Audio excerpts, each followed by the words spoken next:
नमस्कार. एमसीएन न्यूजच्या गल्ली ते दिल्ली या शोमध्ये आपल्या सगळ्यांचं स्वागत आहे.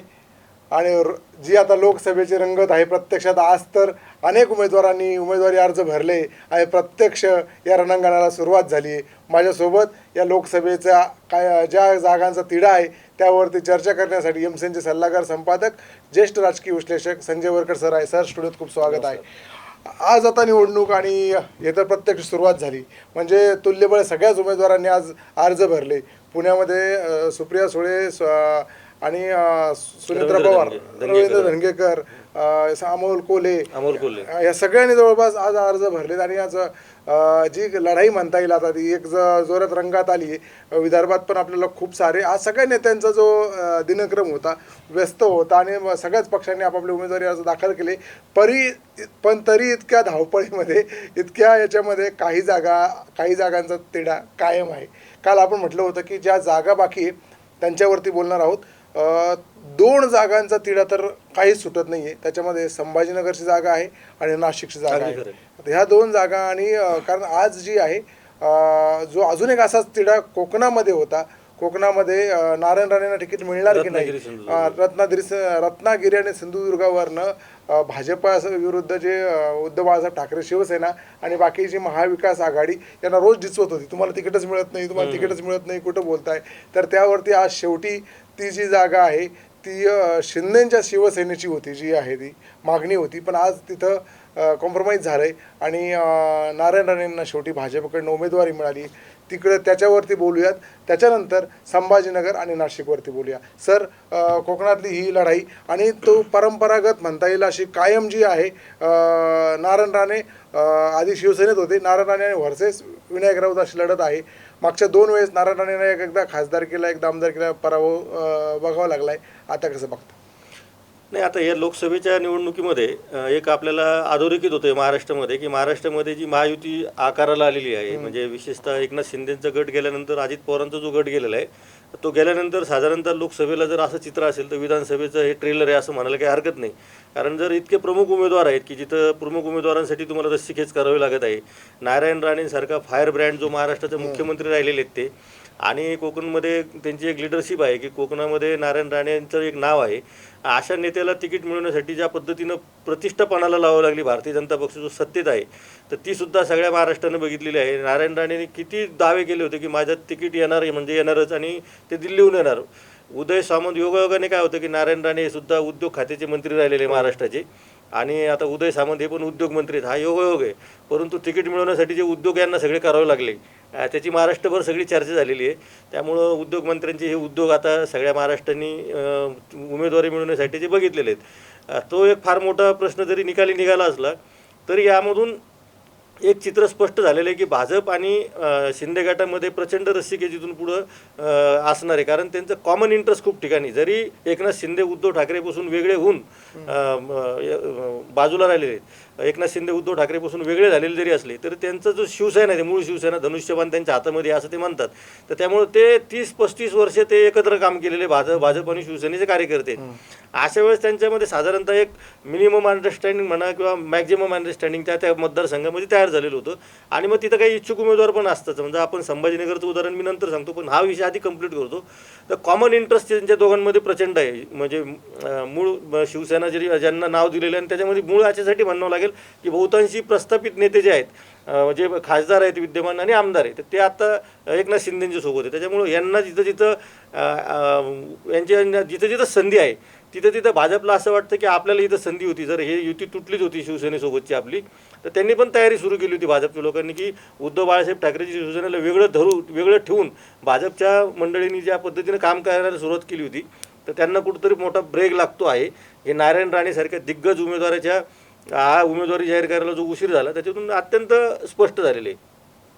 मी जसं म्हटलेलं आहे की आपण दुसरा जो उल्लेख केला आहे नाशिकचा, की नाशिकची जागा ही खूप हॉट हे झालेली आहे की त्यानं म्हणजे हेमंत गोडसे सारखे जे उमेदवार आहेत त्यांनी प्रचाराला धडाक्यावर सुरुवात पण केलेली आहे.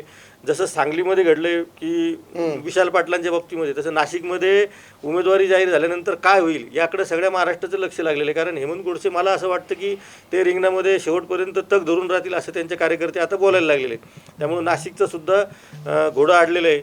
नाशिक आणि संभाजीनगर या दोन जागा म्हणजे जिथं गोदावरी नदीचा नाशिक जिल्ह्यातून त्र्यंबकेश्वरातून उगम होतो आणि इथं पाणी आपल्या जिल्ह्यामध्ये त्याच्यावर धरण बांधलेलं आहे. तिथं नेमकं या दोन्ही जागांचं घोडं अडलेलं आहे आणि दोन्ही ठिकाणी साधारणतः तिथं राष्ट्रवादी काँग्रेसचे छगन भुजबळ क्लेम करतायत अजित पवार गटाचे की मला जागा सुटायला पाहिजे आणि इथं भारतीय जनता पक्षाला अजूनही वाटतं की शेवटच्या क्षणी होत नाही, ही जागा आपल्याकडे यावी. मग आता भारतीय जनता पक्षाचा इथं प्ले रोल काय राहणार आहे? एकनाथ शिंदे गटाकडनं तीन नावं जी चर्चेमध्ये आहे, एक विनोद पाटलांचं नाव आहे, एक संदीपान भुमरेचं नाव आहे आणि राजेंद्र जंजाळचं नाव आहे. तर आज भाजपच्या काही नेते मंडळींनी विनोद पाटलांना तिकीट द्या अशी पण मागणी करायला सुरुवात केली, नाही तर आम्हाला जागा सोडा. म्हणजे काय होतं की याच्यामध्ये काय म्हणतात त्याला, प्रत्येक गोष्टीमध्ये दोघांचा श्रेय यायला लागला, दोघांचं म्हणणं ऐकून घ्यावं लागते. त्यामुळे पक्षश्रेष्ठींना नाशिक आणि औरंगाबादचा निर्णय घेणं कठीण जातं. नक्की म्हणजे हा जो शेवटचा निर्णय ओझरता केला आहे, काल जे राजू शिंदे सगट 10 नगरसेवक आहे, माजी नगरसेवक आहे, त्यांनी त्यांच्या पक्षाचे इथले जे शहराध्यक्ष बोराळकर यांना जाऊन भेट घेतली आणि त्यांनी सांगितलं की जर शिंदे सेनेला जागा इथं सुटती आहे तर त्याचा जो उमेदवार आहे ते विनोद पाटील असावे आणि त्यांनी तसं हे केलं आहे. तर त्यांनी भाजपनं स्पष्टही केलं आहे की त्यांना जागा सुटली तो त्यांचा अधिकार आहे. पण ओव्हरऑल या सगळ्या याच्यामध्ये खाली जसं म्हणलं जातं वरती युतीमध्ये युती धर्म पाळला जातोय का, तसं जर काही कदाचित त्यांनी काही इथल्या भाजपनं वेगळी भूमिका घेतली तर इथल्या हे जी आहे शिंदे सेनेसाठी डोकं धरू शकते. नाही, नक्की हा मुद्दा फार महत्त्वाचा तुम्ही मांडलेला आहे. कारण आता कसं होतं की दोन पक्ष जेव्हा एकत्र लढत आहेत आणि मी विशेषतः आपण उल्लेख करतो की ह्या जिल्ह्यापासून युतीला सुरुवात झालेली त्यांची.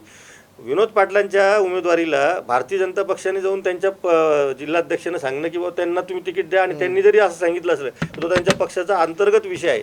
तरीसुद्धा विनोद पाटलांच्या बाबतीमध्ये भाजपमधून रेटा लावण्यात येत आहे. असं काय होतं की असा एक प्रचार सुरू झाला होता की विनोद पाटलांना भाजपमधून विरोध आहे, त्यामुळे विनोद पाटलांनी तो मुद्दा प्रचंड मोठ्या प्रमाणात खोडून टाकला. त्यामुळे आता विनोद पाटलाचं तिकीट का कापलं जातं आहे याचं उत्तरच मिळायला तयार नाही लोकांना.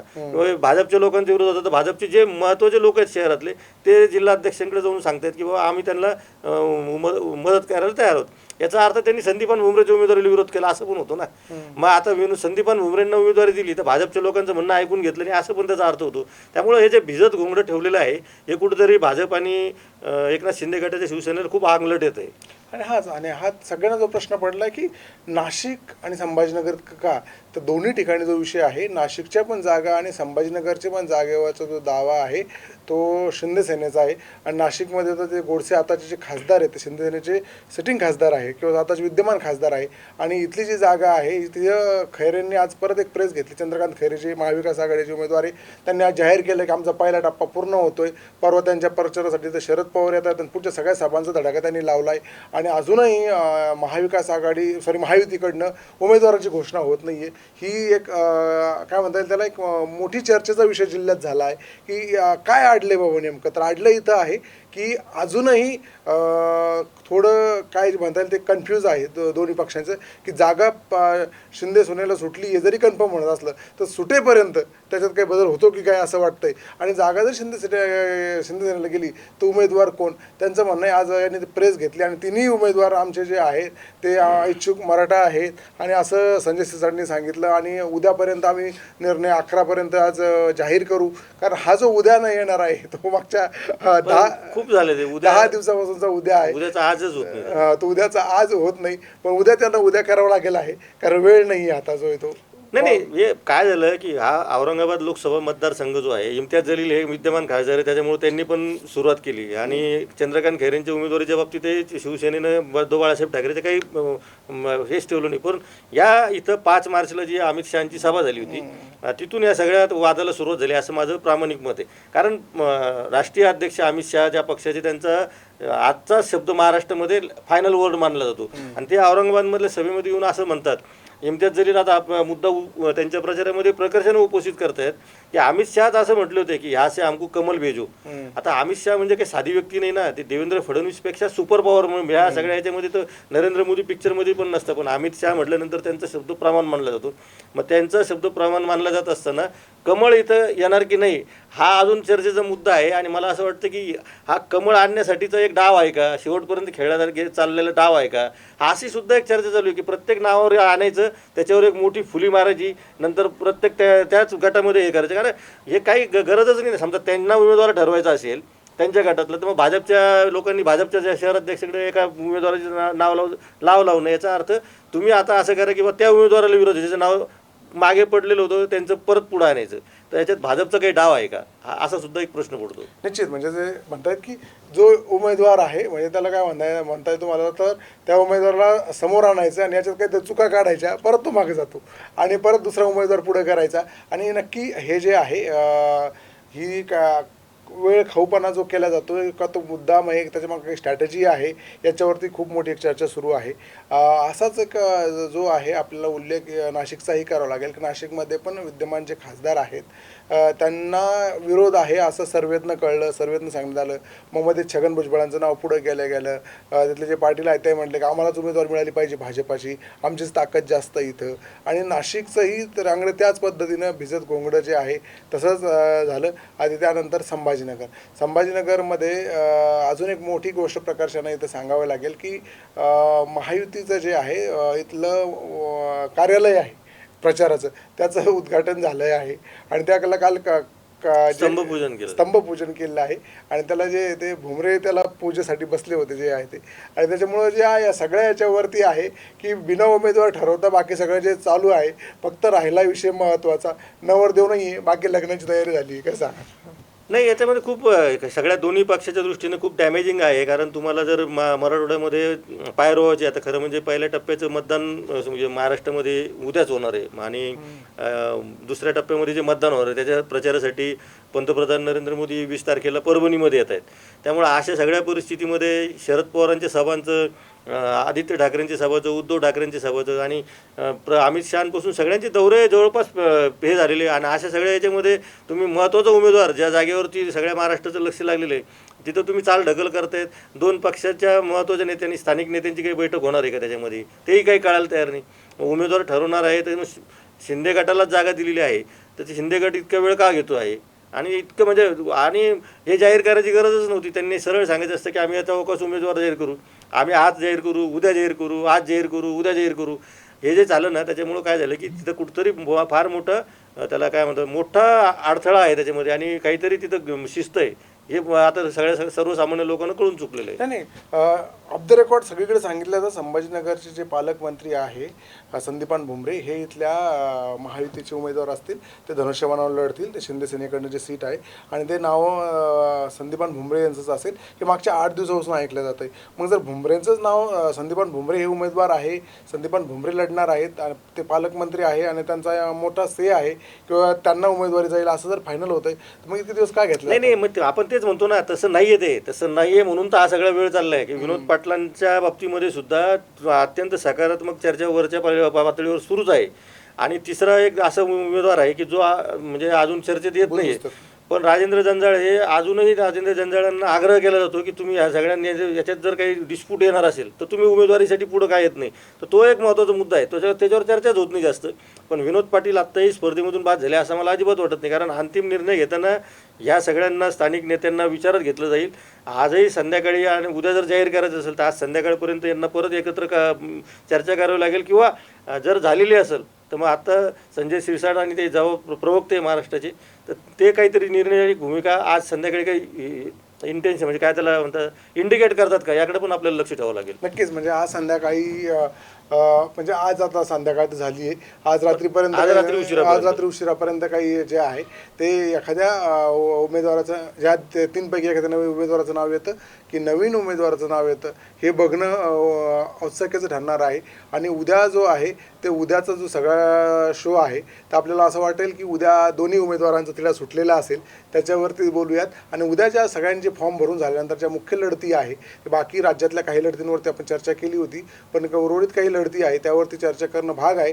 तर उद्या ज्या काही महत्त्वाच्या लढती राज्यातल्या आहे त्याच्यावरती आम्ही चर्चा करूयात. तुम्हालाही काय वाटतं, कुठल्या लढतींवरती बोललं पाहिजे, राज्यात काय सुरू आहे, तुम्ही त्या सगळ्या आमच्या सोशल मीडियाच्या सगळ्या प्लॅटफॉर्मवरती हा शो बघता आणि त्यामध्ये तुम्ही सुद्धा कमेंट मार्फत सांगू शकता की आम्ही कशावर बोललं पाहिजे. काय सांगाल? नक्कीच आपण जसं सांगितलं की काही उमेदवार जे आहेत प्रत्यक्ष विशेषतः संभाजीनगर जालना लोकसभा मतदारसंघातले काही उमेदवारांना पण आपण चर्चेसाठी या सगळ्या शोमध्ये बोलवणार आहोत. त्यांच्याही संदर्भामध्ये आपल्याकडे काही प्रश्न असतील तर आपल्याला ते लोकांनी विचारायला काही हरकत नाही. आपल्या सोशल मीडियाच्या प्लॅटफॉर्मवर लोकांनी विचारलेले प्रश्न आपण त्यांच्या नावानिशी या सगळ्या उमेदवारांना थेट विचारूयात. नक्कीच. तर उद्याचा जो शो आहे ते ह्या 2 जागांचा तिढा सुटेल, त्यानंतरची पुढच्या रणनीतीविषयीचा हा शो असेल आणि बाकी राज्यातल्या काही प्रमुख लढतींसह आणि उद्यापासून आम्ही सगळ्या उमेदवारांना बोलवायला सुरुवात करणार आहे. उद्या किंवा सोमवारपासून सोमवारपासून म्हणजे 2 दिवसामध्ये त्यांच्याशी प्लॅन करून आता त्यांचंही शेड्यूल आणि सगळ्यांना करून पुढच्या 2 दिवसामध्ये सगळ्यांशी बोलून ते या शोमध्ये प्रत्यक्ष सहभागी होतील अशी आशा करूया. धन्यवाद. धन्यवाद.